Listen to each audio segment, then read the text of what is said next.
Payg'ambarimiz sollallohu alayhi vasallam hadisda aytibdilarki, kim birodariga duo qilsa, Alloh taolo bir farishtani yuboradi-da, farishta kelib aytadi ekan: "Ey Robbim, mana bu birodariga duo qilyapti, shunga xuddi shunchalik va undan ham qo'shimchasi bilan bergin" deydi.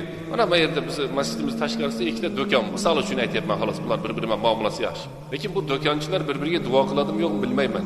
Ular aytadi: "Ey Xudoyim, meni savdoyim yaxshi bo'lsin." Allohu akbar. Savdoning yo'li shunday bo'ladi.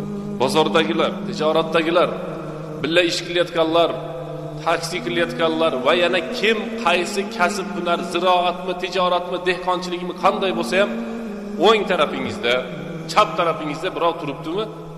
"Ey Xudoyim, shuni agar qurib qolsin, meniki bo'lib kelsin" demanglar, birodar. Qanday degan bo'lmaydi-da. Siz duo qilsangiz, farishta sizniki qabulmi yo'qmi bilmaymiz, lekin farishtaniki qabulda.